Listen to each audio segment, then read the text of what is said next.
Hello प्यारे बच्चों, कैसे हो सब। लास्ट लेक्चर में हमने 11 नंबर के चैप्टर में आकार के बारे में परिचय लिया था। तो आज के लेक्चर में हम 12वां चैप्टर जिसका नाम है 12 चैप्टर का नाम है प्रकृति यानी कुदरत।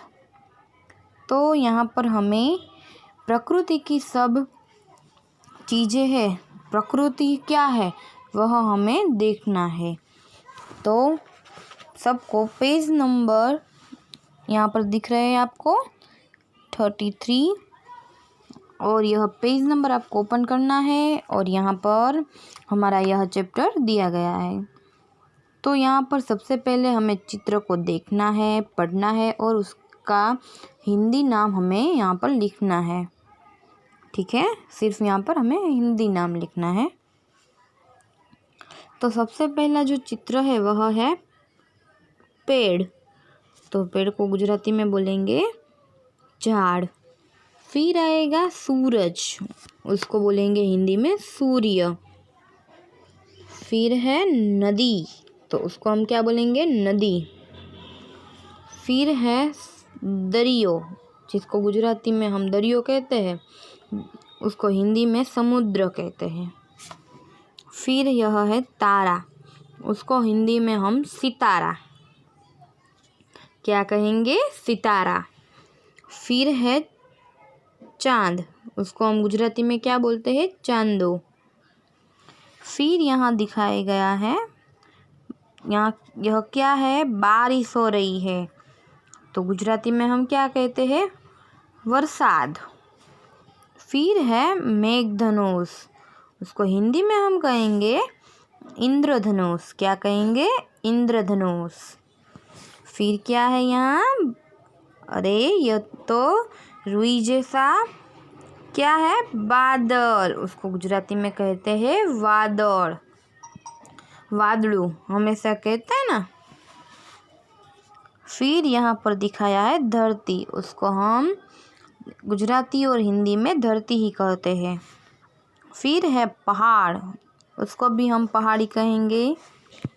फिर यह दिखाई क्या दे रहा है आपको, ज्वालामुखी, उसको हम हिंदी में ज्वालामुखी ही कहेंगे। ठीक है, चलिए तो यहाँ हमें पीछे का जो पेज दिया है उसमें हमें क्या करना रहेगा, चित्र को सही नाम के साथ जोड़िए। तो सबसे पहला चित्र कौन सा है, झाड़, उसको हिंदी में क्या कहेंगे, पेड़। तो इसको क्या करना है, ऐसे पेड़ के साथ जोड़ देना है। फिर क्या है, यह चांद, तो इसको हम ऐसे चांद के साथ जोड़ेंगे। फिर यह है सूर्य, तो यहाँ सामने ही है। फिर इस तरफ देखिए, यह बारिश है, तो यहाँ हम देखिए बारिश के साथ जैसे जोड़ेंगे। फिर यह है मेघधनुष, को हम क्या करेंगे, ऐसे जोड़ देंगे। और फिर यह है पहाड़, तो हम क्या करेंगे, ऐसे पहाड़ को जोड़ देंगे। फिर यहाँ पर क्या है, चित्र के स्थान पर नाम लिखकर वाक्य फिर से लिखें। मेरे घर के पास, यह है, यह किसका चित्र है, पेड़। तो यहाँ पर हमें लिखना है मेरे घर के पास यह पेड़ है। फिर है वर्षा ऋतु में, यह किसका चित्र है, मेघधनुष। तो इंद्रधनुष भी कहते हैं इसको, दिखाई देता है। तो यहाँ पर हमें क्या लिखना है, इस तरह से लिखना है, वर्षा ऋतु में मेघ धनुष इस तरह से दिखाई देता है। फिर है, यह किसका चित्र है? यह नदी है। नदी में नौका तैरती है। तो सबसे पहले क्या आएगा?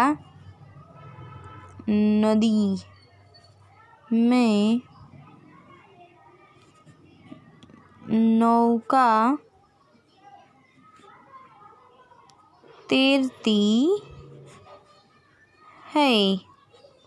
फिर चांद रात में दिखता है, यह है चांद। तो फिर यहाँ में लिखना है चांद रात में दिखता है। तो यहाँ पर हमें है लिखना है। फिर यह है पहाड़। पहाड़ पर मंदिर है। तो यहाँ पर हम लिखेंगे पहाड़ पर मंदिर है। तो देखा ना आपने, इस तरह से आपको लिखना रहेगा। इसकी मैं PDF आपको भेजूंगी। चलिए फिर से पहले पेज पर आ जाइए, फिर से हम रिवीजन करेंगे। चलिए देखते जाइए मेरे साथ। यहाँ पर पेड़ यानी झाड़, सूर्य यानी सूरज, नदी यानी नदी, समुद्र यानी दरियो, सितारा यानी तारा, चांद यानी चांदो, बारिश यानी बरसात, इंद्रधनुष यानी मेघधनुष, बादल यानी वादळ, धरती यानी कि धरती, पहाड़ यानी कि पहाड़, और ज्वालामुखी को गुजराती में ज्वालामुखी ही कहेंगे। तो आज के लेक्चर में हमने यह चैप्टर कंप्लीट किया है। इसकी PDF मैं आपको होमवर्क में भेजूंगी। और यहाँ पर आपको क्या करना है, तो इस तरह से देख के लिखना है पेड़, फिर यहाँ पर सूर्य, यहाँ पर नदी, फिर आगे देखिए समुद्र, फिर यहाँ पर सितारा, यहाँ पर चांद, फिर यहाँ पर है बारिश,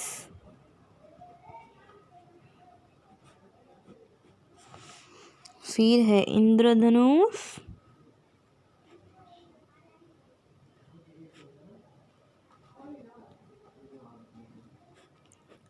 फिर बादल,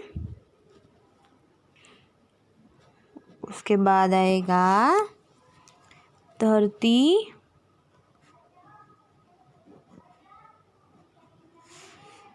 फिर है पहाड़, और उसके बाद ज्वालामुखी।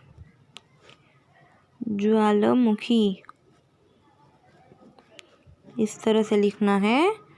समझ में आ गया? तो यह पेज हमने पूरा कंप्लीट कर दिया। और